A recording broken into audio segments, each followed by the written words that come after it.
ಸ್ನೇಹಿತರೆ, ಈಗ ವಿಶೇಷವಾಗಿ ಈ ಆಷಾಢ ಮಾಸದ ಕೃಷ್ಣ ಪಕ್ಷದ ಏಕಾದಶಿ ಕುರಿತು ಪೂರ್ಣ ವಿವರವಾಗಿ ತಿಳಿಸ್ಕೊಡ್ತೀನಿ. ಕೆಲವರಲ್ಲಿ ಗೊಂದಲ ಆದ ಯಾವ ದಿನ ಮಾಡಬೇಕು, ಶನಿವಾರ ಆಚರಣೆ ಮಾಡಬೇಕು, ರವಿವಾರ ಆಚರಣೆಯನ್ನು ಮಾಡಬೇಕು ಅಂಥೇಳಿ ಅದನ್ನು ಕೂಡ ತಿಳಿಸ್ಕೊಡ್ತಾ ಹೋಗ್ತೇನೆ. ಈ ಸಲ ಏಕಾದಶಿಯನ್ನು ನಾವು 9ನೇ ತಾರೀಕು ರವಿವಾರ ಮೃಗಶಿರ ನಕ್ಷತ್ರ ಹರ್ಷಣ ಯೋಗದಲ್ಲಿ ಆಚರಣೆಯನ್ನು ಮಾಡ್ತಾ ಇದ್ದೇವೆ. ರವಿವಾರ ದಿವಸ, ನಾಳೆ ಇಲ್ಲ ಮಾರನೇ ದಿವಸ ರವಿವಾರ ದಿವಸ ಏಕಾದಶಿ ತಿಥಿ ಪೂರ್ಣವಾಗಿರೋದ್ರಿಂದ, ಸೂರ್ಯೋದಯ ಸಮಯದಲ್ಲಿ ನಮಗೆ ಪೂರ್ಣವಾಗಿರೋದ್ರಿಂದ ಆ ದಿನ ನಾವು ಏಕಾದಶಿ ಆಚರಣೆ ಅತ್ಯಂತ ಉತ್ತಮ ಅಂಥೇಳಿ. ಶನಿವಾರ ನಮಗೆ ಏಕಾದಶಿ ಮಾಡಲಿಕ್ಕೆ ಬರೋದಿಲ್ಲ, ಯಾಕಂದರೆ ಕೆಲವರು ಕೇಳಿದ್ರಿ ಶನಿವಾರ ಆಚರಣೆಯನ್ನು ಮಾಡಬೇಕು ಅಂತ. ಶನಿವಾರ ನಮಗೆ ಸೂರ್ಯೋದಯ ಸಮಯದಲ್ಲಿ ದಶಮಿ ತಿಥಿ ಇರೋದ್ರಿಂದ ಶನಿವಾರ ದಶಮಿ ತಿಥಿ ಆಚರಣೆ ಇರ್ತದೆ. ರವಿವಾರ ಏಕಾದಶಿ ತಿಥಿ ಪೂರ್ಣವಾಗಿ ಇರೋದ್ರಿಂದ, ಅಂದರೆ ನಮಗೆ ಸೂರ್ಯೋದಯ ಸಮಯದಲ್ಲಿ ಪೂರ್ಣ ಇರೋದ್ರಿಂದ 9ನೇ ತಾರೀಕು ರವಿವಾರ ಏಕಾದಶಿ ತಿಥಿ ಆಚರಣೆಗೆ ಶ್ರೇಷ್ಠ ಅಂಥೇಳಿ ರವಿವಾರ ಏಕಾದಶಿ ಆಚರಣೆ ಮಾಡ್ತಾ ಇದ್ದೇವೆ. ಇನ್ನು ಈ ಆಷಾಢ ಕೃಷ್ಣ ಪಕ್ಷದ ಏಕಾದಶಿಯನ್ನು ಕಾಮಿಕಾ ಏಕಾದಶಿ ಅಂಥೇಳಿ ಕರೀತಾರೆ. ಈ ಏಕಾದಶಿ ಪ್ರತಿಯೊಂದು ಏಕಾದಶಿಗೂ ವಿಶೇಷತೆ ಇರೋ ಹಾಗೆ ಈ ಏಕಾದಶಿಗೂ ಒಂದು ವಿಶೇಷವಾಗಿರುವಂಥ ಕಥೆಯನ್ನು ಹೇಳ್ತೀನಿ. ನಂತರ ಯಾವ ರೀತಿ ಸಂಕಲ್ಪ ಮಾಡ್ಕೋಬೇಕು, ಯಾವ ರೀತಿ ಆಚರಣೆ ಮಾಡಬೇಕು ಮುಂದೆ ಹೇಳ್ತಾ ಹೋಗ್ತೀನಿ. ಕಾಮಿಕಾ ಏಕಾದಶಿ ಅಂದರೆ ಬೇಡಿದ ಇಷ್ಟಾರ್ಥವನ್ನು ಕೊಡುವಂಥದ್ದು ಅಂಥೇಳಿ. ವಿಶೇಷವಾಗಿ ಈ ಕಾಮಿಕಾ ಏಕಾದಶಿಗೆ ಬಹಳಷ್ಟು ಮಹತ್ವದ ಈ ಒಂದು ಏಕಾದಶಿ ಮಹತ್ವವನ್ನು ಸಾಕ್ಷಾತ್ ಬ್ರಹ್ಮದೇವರೇ ನಾರದರಿಗೆ ಉಪದೇಶವನ್ನು ಕೊಟ್ಟರು. ಈ ಏಕಾದಶಿ ಮಹತ್ವ ಹೇಳ್ತೇನೆ ಕೇಳ್ರಿ. ಒಂದು ಸಲ ಯುಧಿಷ್ಠಿರ ಶ್ರೀಕೃಷ್ಣ ದೇವರಿಗೆ ಪ್ರಾರ್ಥನೆಯನ್ನು ಮಾಡ್ಕೊಳ್ತಾ ಇದ್ದಾನೆ.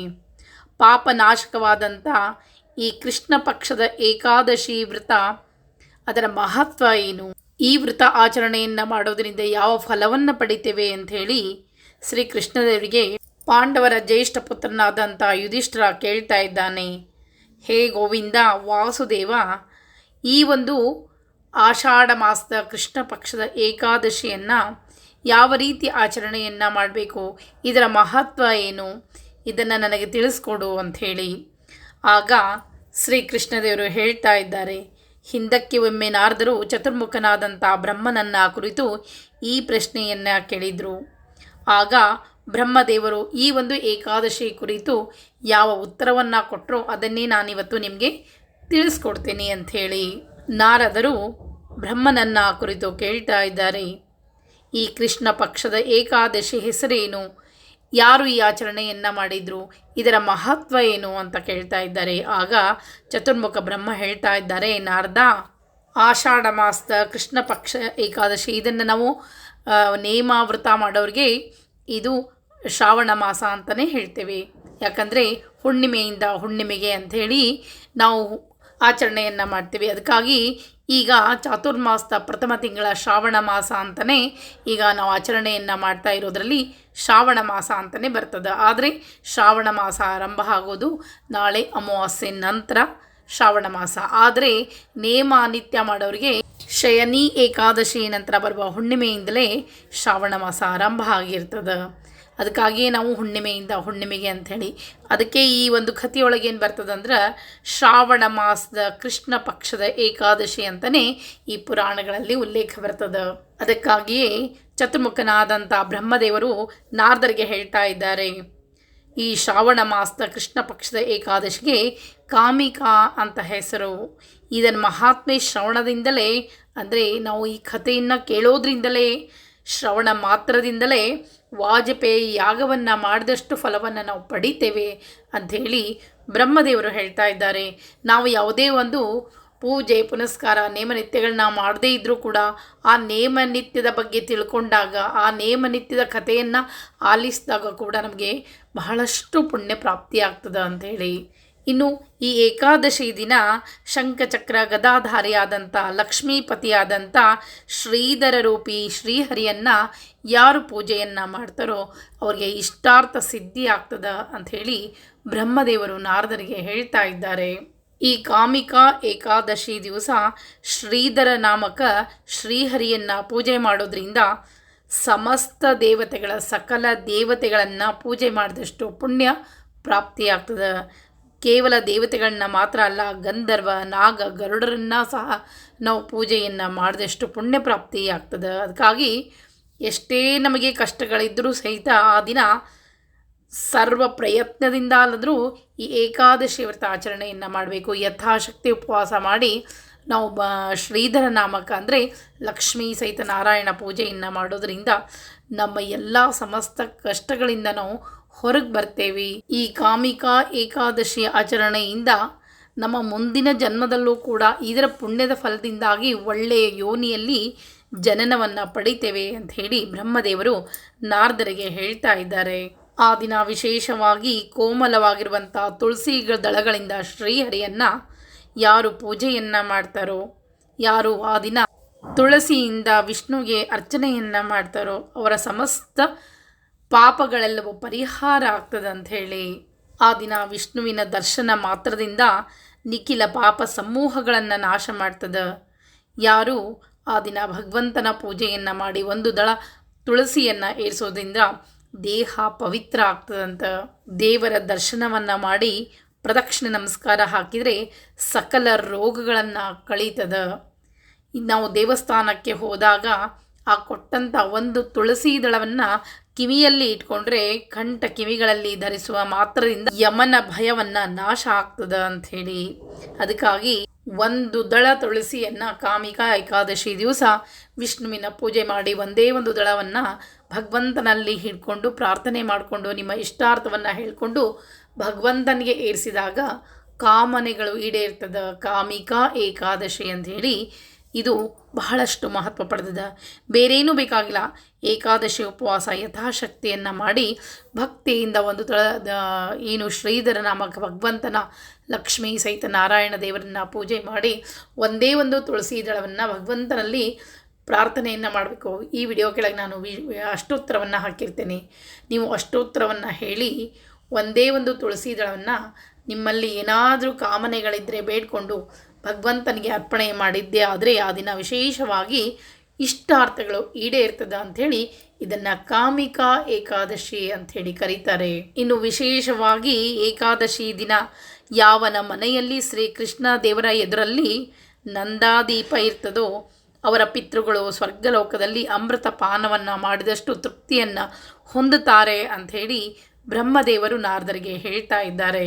ಇನ್ನು ದೀಪದಾನ ಅತ್ಯಂತ ಶ್ರೇಷ್ಠ ದಾನ ಅಂಥೇಳಿ ಈ ಕಾಮಿಕಾ ಏಕಾದಶಿ ದಿವಸ ದೀಪವನ್ನು ತಂದಿಟ್ಕೊಂಡು ಮಾರನೇ ದಿವಸ ದ್ವಾದಶಿ ದಿವಸ ದೀಪದಾನ ಮಾಡೋದರಿಂದ ಸೂರ್ಯಲೋಕಕ್ಕೆ ಹೋಗ್ತಾರಂತೆ ಅವರ ಪಿತೃಗಳು ತೃಪ್ತರಾಗಿ ಅವರೇನಾದರೂ ಹರಿಸಿದರೆ ನಮ್ಮ ಮನೆತನ ಕೂಡ ಬಹಳ ಉಜ್ವಲ ಆಗ್ತದೆ. ಅದಕ್ಕಾಗಿ ಪಿತೃಗಳ ಒಂದು ಉದ್ಧಾರಕ್ಕಾಗಿ ಏನು ದಾನ ಧರ್ಮಗಳಿರ್ತವೆ ಅದನ್ನು ಮೊದಲು ಮಾಡಬೇಕಂತ ಹೇಳ್ತೇವೆ.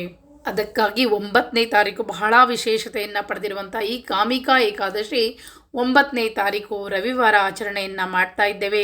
ಸರ್ವ ಪಾತಕವನ್ನು ಕಳೆದುಕೊಳ್ಳಬೇಕು. ತಿಳಿಯದೋ ಮಾಡದೇ ಇರುವಂಥ ಪ್ರತಿಯೊಂದು ನಾವು ಪಾಪಗಳನ್ನು ಕಳೆಯುವಂಥ ಶಕ್ತಿ ಈ ಕಾಮಿಕಾ ಏಕಾದಶಿಗದ.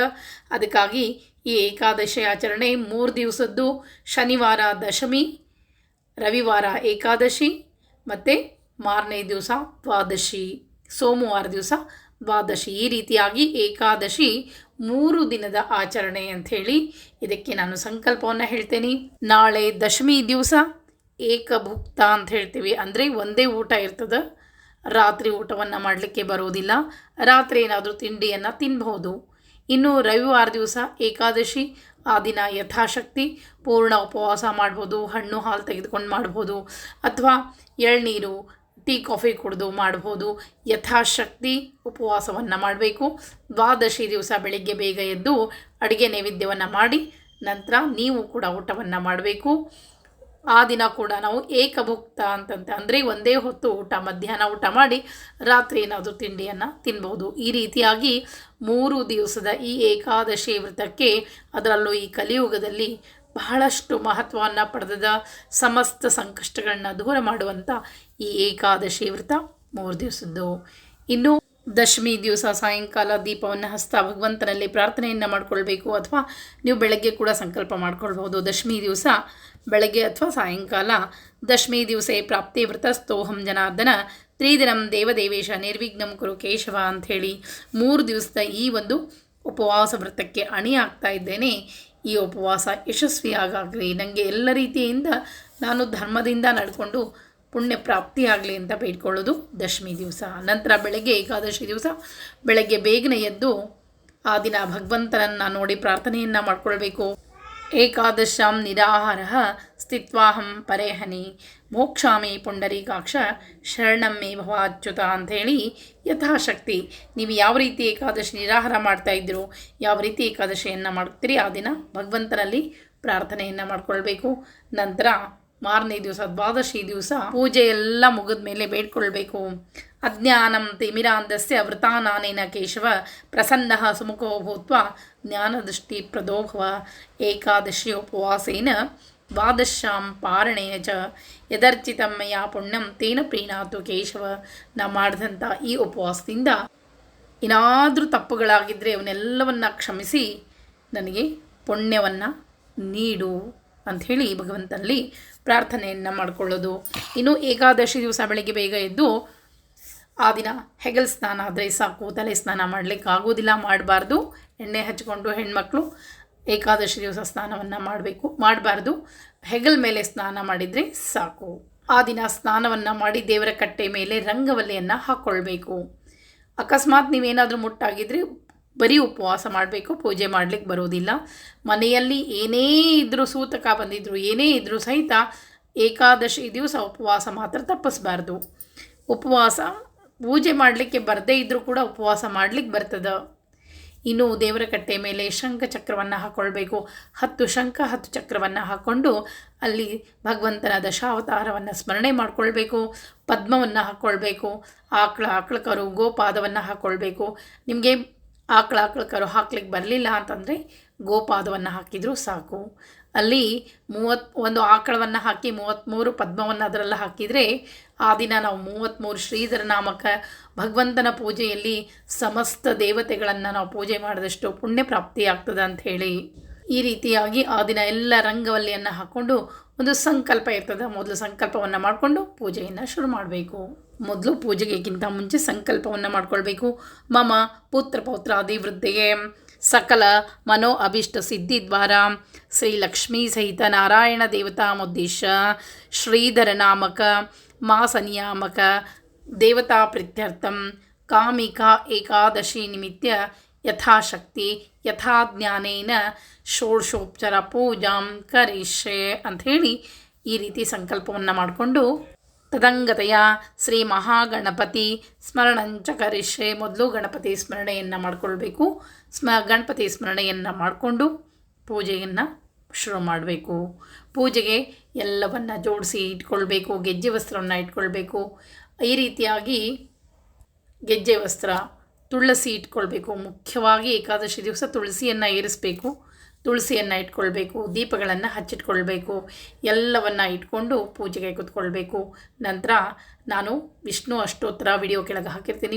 ವಿಷ್ಣು ಅಷ್ಟೋತ್ತರವನ್ನು ಹೇಳ್ತಾ ನೀವು ತುಳಸಿ ಇದ್ದರೆ ಏರಿಸ್ರಿ, ಇಲ್ಲಾಂದರೆ ಒಂದೇ ಒಂದು ದಳ ತುಳಸಿಯನ್ನು ಅಷ್ಟೋತ್ತರ ಹೇಳಿ ಮನೋಕಾಮನಾ ಸಿದ್ಧಿ ಅಂಥೇಳಿ ನಿಮ್ಮ ಇಷ್ಟಾರ್ಥವನ್ನು ಹೇಳಿಕೊಂಡು ಆ ತುಳಸಿಯನ್ನು ಏರಿಸ್ರಿ. ನಂತರ ನಿಮಗೆ ಈ ಕಾಮಿಕಾ ಏಕಾದಶಿ ಮಹತ್ವ ಅರ್ಥ ಆಗ್ತದೆ. ಮಾರನೇ ದಿವಸ ದ್ವಾದಶಿ ದಿವಸ ಅಡುಗೆ ನೈವೇದ್ಯವನ್ನು ಮಾಡಿ ಬೆಳಗ್ಗೆ ಬೇಗನೆ ಅಡುಗೆ ನೈವೇದ್ಯ ಎಲ್ಲವನ್ನು ಮಾಡಿ ನೈವೇದ್ಯ ಮಾಡಿ ಆರತಿ ಮಾಡಿ ನೀವು ಊಟವನ್ನು ಮಾಡಬಹುದು. ವ್ರತಸ್ಥರು ಆ ದಿನ ಉಪವಾಸ ಬಿಡಬೇಕು. ದ್ವಾದಶಿ ದಿವಸ ಏಕಭುಕ್ತ ಬೆಳಗ್ಗೆ ಒಂದು ಹೊತ್ತು ಊಟವನ್ನು ಮಾಡಬೇಕು. ರಾತ್ರಿ ಏನಾದರೂ ತಿಂಡಿಯನ್ನು ತಿನ್ಬೋದು. ಈ ರೀತಿಯಾಗಿ ಏಕಾದಶಿ ವ್ರತ ಅನ್ನೋದು 3 ದಿವಸದ ಒಂದು ವ್ರತ. ಪೂರ್ಣ ಫಲಪ್ರಾಪ್ತಿ ಆಗ್ತದೆ. ಈ ರೀತಿಯಾಗಿ ಕಾಮಿಕಾ ಏಕಾದಶಿ ಪೂರ್ಣ ವಿವರವಾಗಿ ತಿಳಿಸ್ಕೊಟ್ಟಿನಿ. ಮತ್ತೆ ಮುಂದಿನ ವಿಡಿಯೋ ಸಿಗ್ತೀನಿ. ನಮಸ್ಕಾರ.